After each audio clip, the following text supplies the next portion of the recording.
Welcome back to my channel. Today's video is going to be something that I don't usually talk about, but like in my everyday life I actually do enjoy talking about, and that is pop culture / celebrity relationships.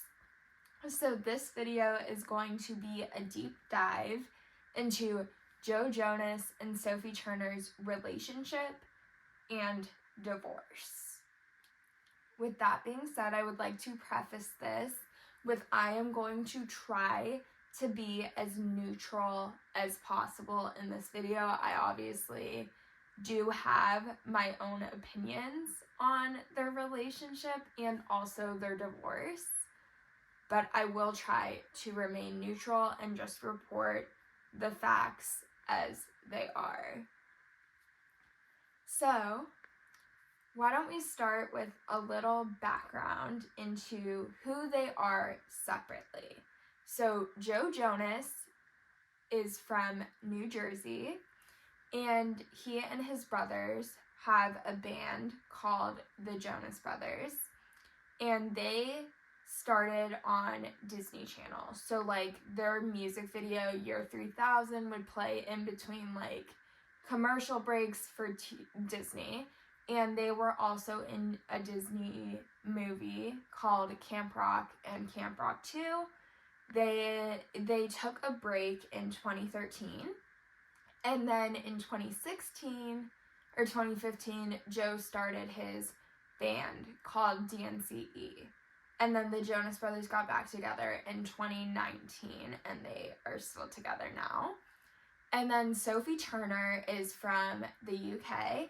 She got her start at 13 years old on a TV show called Game of Thrones. She played Sansa Stark, and she has continued to be in projects such as X-Men, Joan, etc.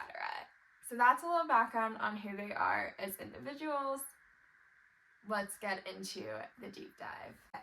So, their relationship started in October 6th of 2016. Joe and Sophie went on their first date at a pub in London, and they both brought friends, and Sophie was 20 at the time, and Joe was 27. They shared mutual friends who had wanted them to meet for a long time, and he decided to take matters into his own hands and DM'd her out of the blue. Now, after their first date that night, Sophie said in an interview on Jimmy Fallon in 2022 that she called her brother crying and said she met the man that she was going to marry. In November of 2016, so just a month later, his band DNCE performs at the MTV EMAs, and Sophie is seen sitting with Joe at a pre-award show concert. Joe had his arm around her, and they were allegedly kissing. So that's kind of like the first time that rumors of them as a couple started, because somebody spotted them at the pre-award show concert, and they were allegedly kissing. So that was when the world kind of saw that there might be something there. Also in November 16th of 2016, they are also spotted together at a friend's wedding in Malibu. So that is kind of when there are photos, when some of their friends are posting on Instagram and they're in pictures together. So that's when it's kind of like, oh, there might be more to this than just the initial rumors. Then in in December of 2016, a source close to the couple told People magazine that they're dating exclusively. He was playing the field, but he really likes her and is willing to settle down for her. So that's like the first confirmation that they are together and that they are dating. And then in January 2017, Sophie, they go Insta official.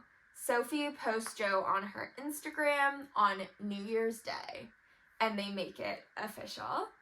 And then in May of 2017, they are allegedly seen kissing at the Met Gala after party, but did not walk red carpets together. But did not walk the carpet together. So in the beginning of their relationship, once they had confirmed it, like everyone knew they were together, but they were not walking red carpets together. So let's say they were at the same event, they would both walk the carpet separately and then go in. They wouldn't walk on the carpet as a couple like other Hollywood couples do. Then in July 2017, they start talking about their relationship, but still keep it private. Sophie states in an interview, "I'm in a relationship, but it's a very private relationship."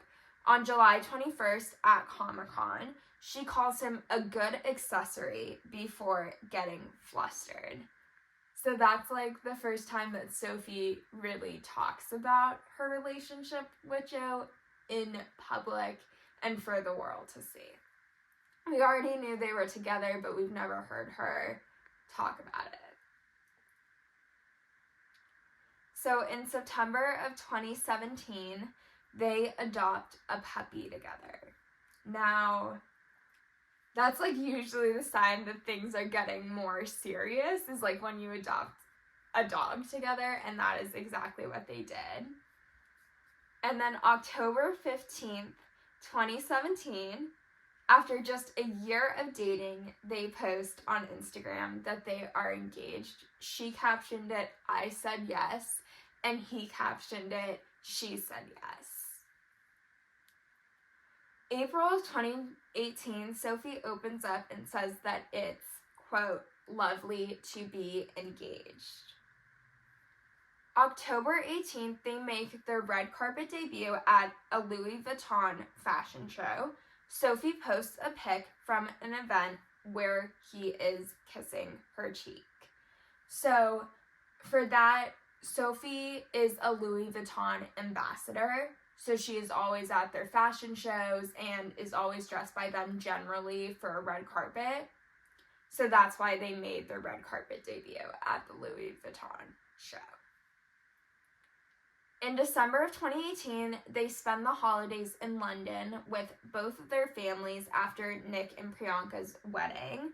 Sophie posted a picture and captioned it, "family."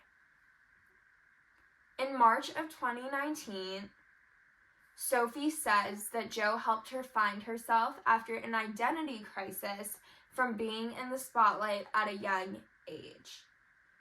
And Sophie also stars in the Jonas Brothers' comeback music video, "Sucker," which is an iconic video if you remember.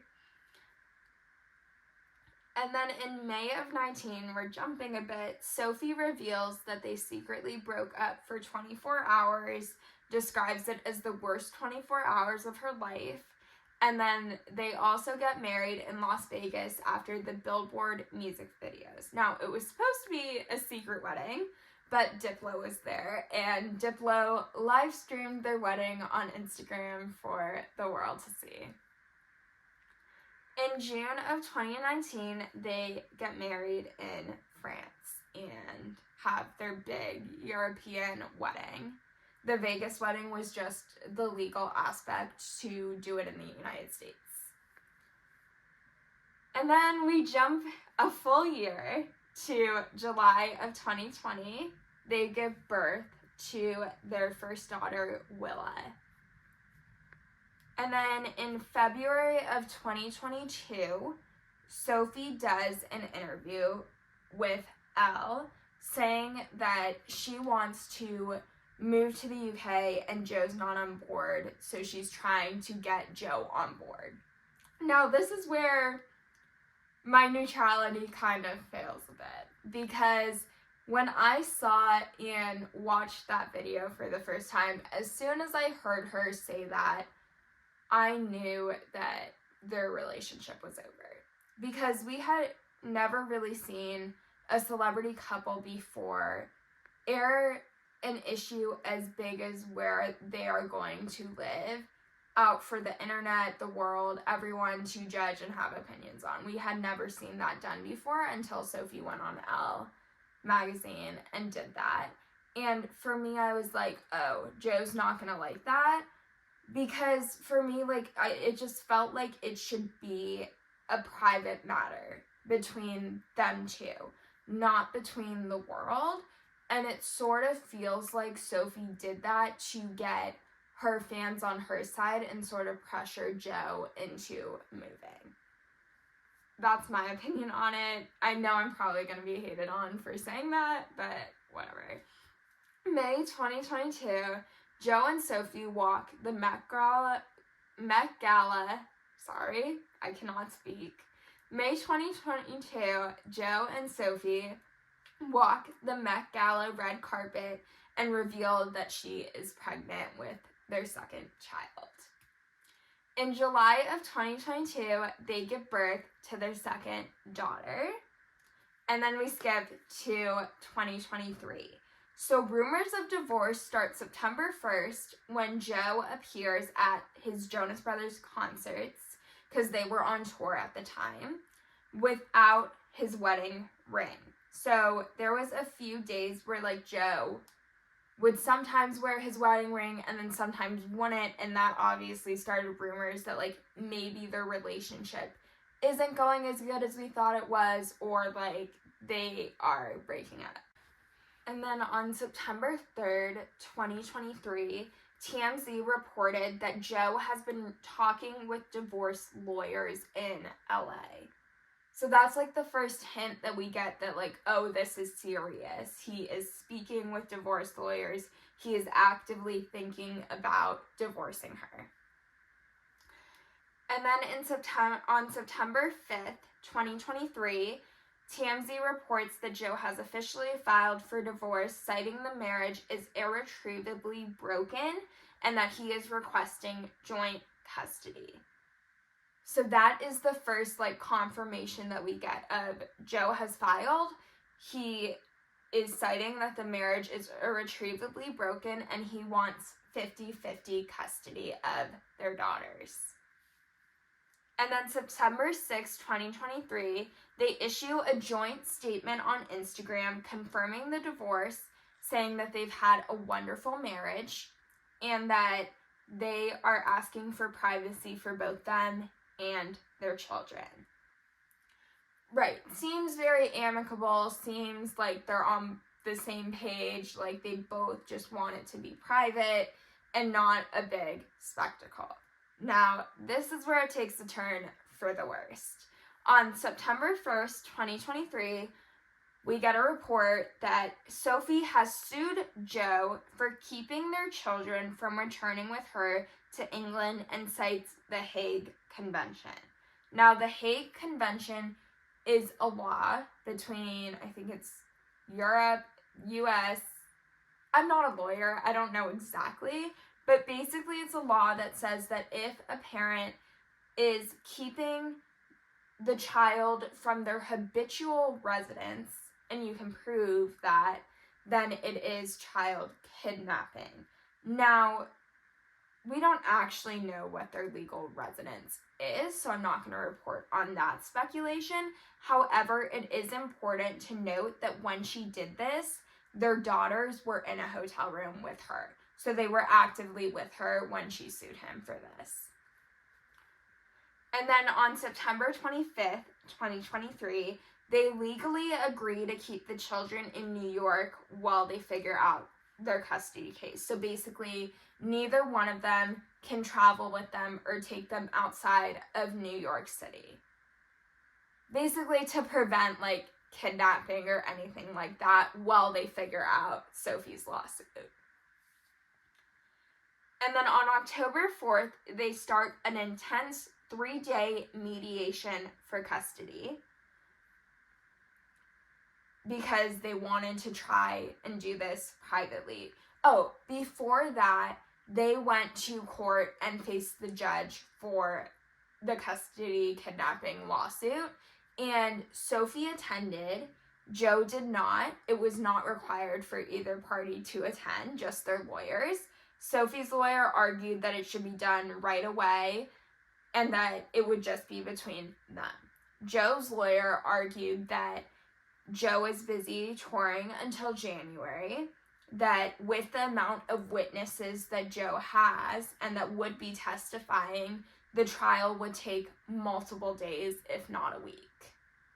And ultimately, the judge sided with Joe's lawyer and said that the trial would be held January, and that for now they would be required to start a 3-day mediation.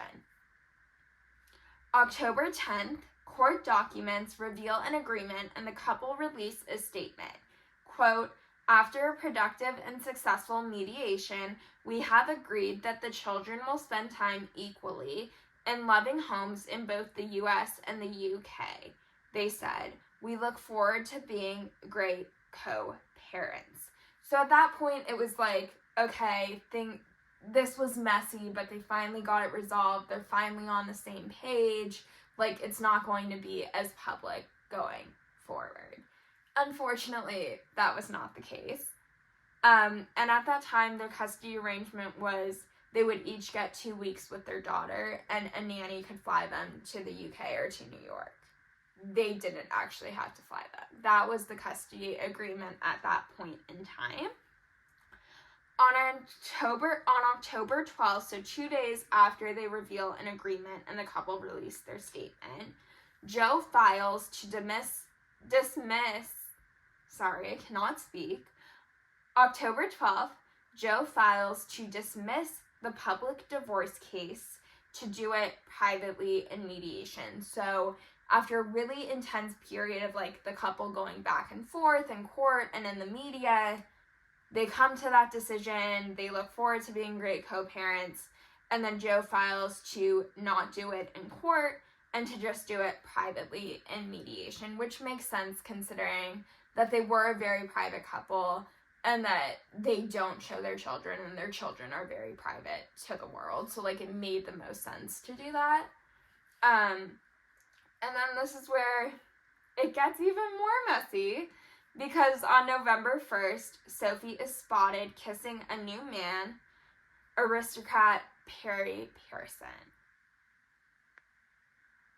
Moment of silence, because if I don't, I won't be able to remain neutral. Okay, reported on that, moving on. In January of 2024, Sophie files to dismiss the child kidnapping lawsuit. So January 2024 is when their trial was supposed to be for that lawsuit, to determine what is actually the habitual residence of their daughters and therefore where the divorce would be settled. Sophie filed to dismiss that, which basically means, okay, I'm not accusing him of kidnapping my girls from me anymore, and we are going to settle this between us. So it kind of felt like they were finally coming out the other side of all the drama, and they were finally like, we're just going to settle this between ourselves, we're not going to sue each other, etc., etc. And then on March 18th, Sophie filed to reactivate the Miami divorce case. So basically that means that Joe dismissed that case. Sophie decided in March, after not being able to reach an agreement with Joe in mediation regarding custody, because they did have a prenup, so custody was the biggest issue, that she decided, let's just let the courts decide this because we're getting nowhere. It's not working. So she files to reactivate that Miami divorce case, seemingly out of nowhere, because it seemed like, oh, they're close to coming to an agreement. It seemed like things were going okay. And then out of nowhere, we get this. And then we skip to September 11th, 2024. They finalized the divorce in Miami, and the details are kept private for the sake of their children. So they finally reached an agreement, I'm assuming through mediation. The Miami judge approved it and signed it, and the details are kept private for their children. So speaking as someone who really loved them together, their divorce made me really sad because I did really love them as a couple. However, seeing the way that Sophie particularly handled the divorce kind of made me upset and not really a fan of her anymore. Like, I'm still a fan, but definitely not to the point that I was in, like, 2019, 2020, 2021. It just kind of turned me off. And I'm also gonna say, like, I grew up watching Joe Jonas and his brothers on Disney Channel and watching Camp Rock and Camp Rock 2 and their shows and everything that they did on Disney Channel, whereas I know this is probably not the case for a lot of people, and a lot of people would be like, did you live under a rock? But I did not know who Sophie Turner was until she started dating Joe Jonas. That was like my first introduction to her, and I'm really sad that the way she handled the divorce has turned me off to her, because I really did relate to her depression story and like her mental health. The way she would talk about it just made me feel seen, so it's really unfortunate that the way she handled and some of her actions during the divorce have turned me off to her. But overall, like, I'm still rooting for each of them to be happy separately and for each of them to be able to co-parent and get along for the sake of their daughters. So that is the full deep dive. With that being said, please like, comment, and subscribe, and I will see you guys soon. No one's gonna watch this probably, but I like talking about it, so see you guys soon.